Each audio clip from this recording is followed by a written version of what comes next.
Good morning again and welcome to the Chronicles. We're just coming to the end of Mark chapter 6 and what an action-packed chapter it has been, and hope you've enjoyed this week's walk through some great stories, great miracles, and we're looking today at verse 45 chapter 6.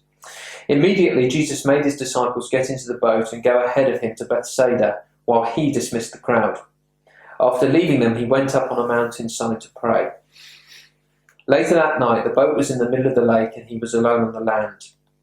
He saw the disciples straining at the oars because the wind was against them.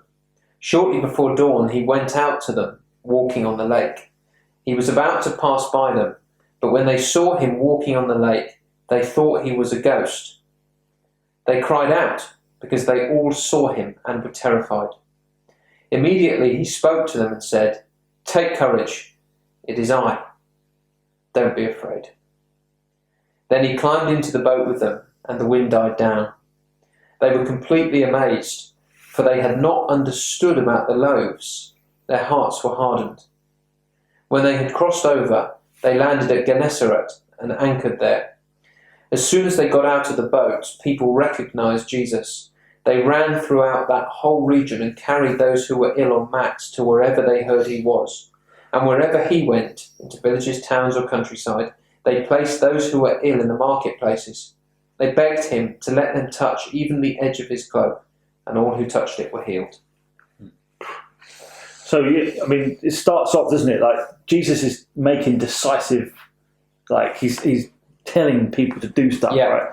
So he sends he makes the disciples get into the boat, sends them out. Then he goes and dismisses the crowd. So he's in control. He's in control. And he sort of just shows you that he knows he's got a plan. Yeah. And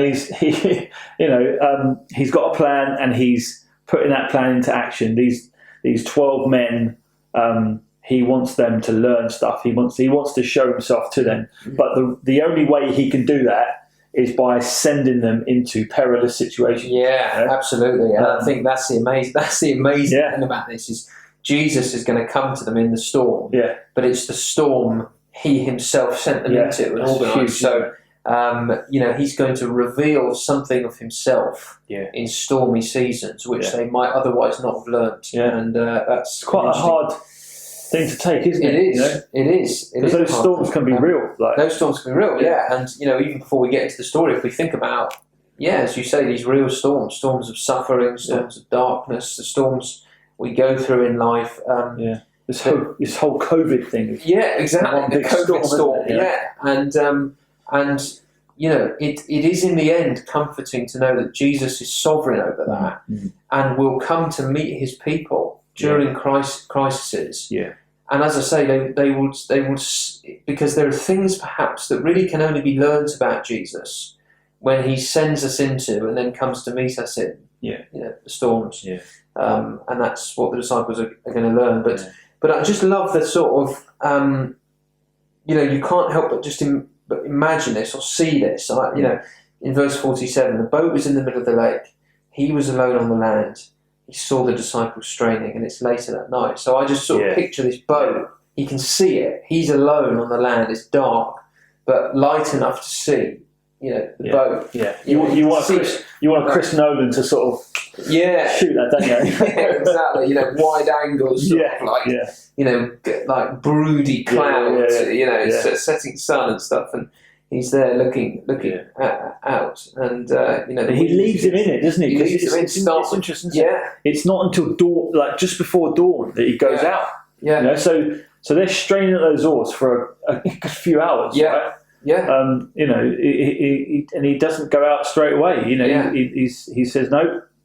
The time will come. Yeah. But for now, you need this. Yeah. You do, to know who I am. Yeah. And you've got this. You've got this. So he leaves them in there, as you say. And shortly before dawn, he went out walking on the lake. He was about to pass by them. Yeah. And that's an interesting, because I think last time you were picking up on this idea that, well, we know we're both chatting about it, that Jesus often in these stories is throwing little seeds out to show that he is the promised one of the Old Testament. And this Moses, this idea of pass by them. That would have just probably struck a chord with at least the first readers of this gospel who were used to those Old Testament. They would think, when the Lord passed by Moses, and revealed himself to Moses, that pass by them is a revelation term, isn't it? But by which I mean not the book Revelation, but God's way of showing his character. That phrase is quite evocative, isn't it? From the Old Testament. So there's that going on as well. Exactly.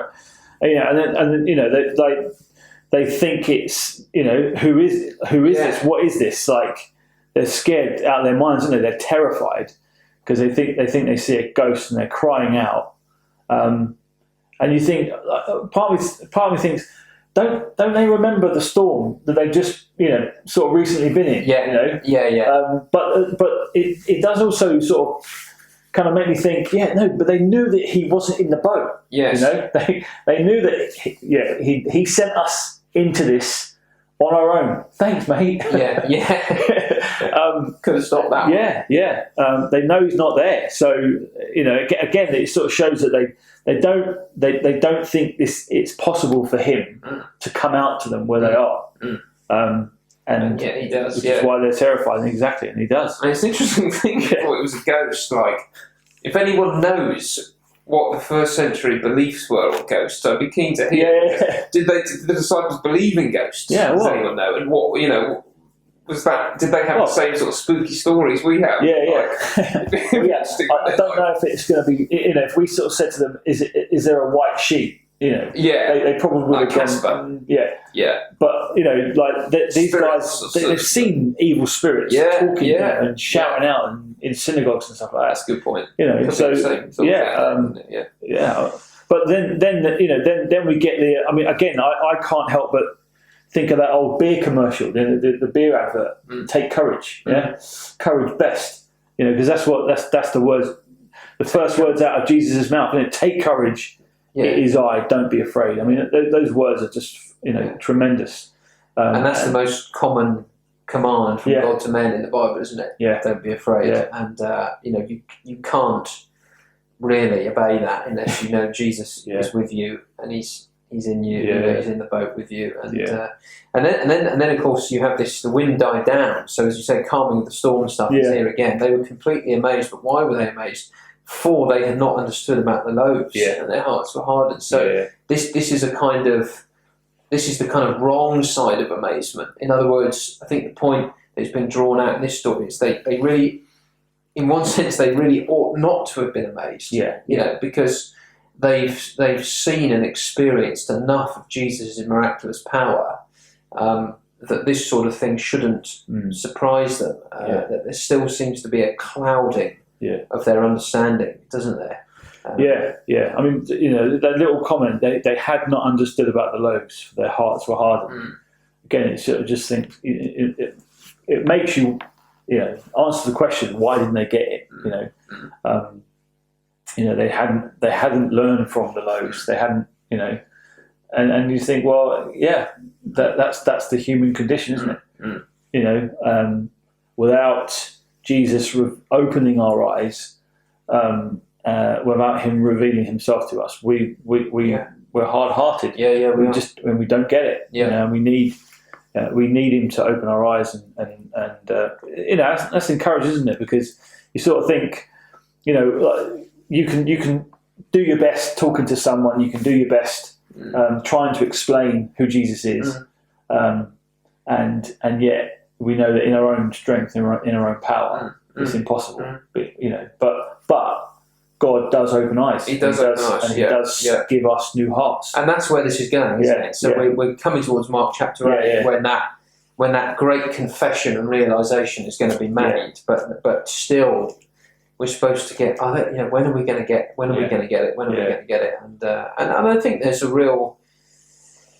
As we said at the start, I think there is a real encouragement here for people who are suffering, isn't there? And as you said, to some extent, that's been all of us during this coronavirus. But it's in the end, it's not comforting to know that the Lord isn't in control of hardships and sufferings. it is more comforting for the people of God to know, yes, God is sovereign, and yes, He does send. He sends us into difficult times, and He sends difficult times. He doesn't just allow them; He actually sends them. But He will come to meet His people and reveal Himself and show His grace in fresh ways, which in the end we will see was for our good. So don't be afraid. Don't be afraid. Yeah. Take courage. Yeah. Trust in Jesus. Join us for chapter 7 next week.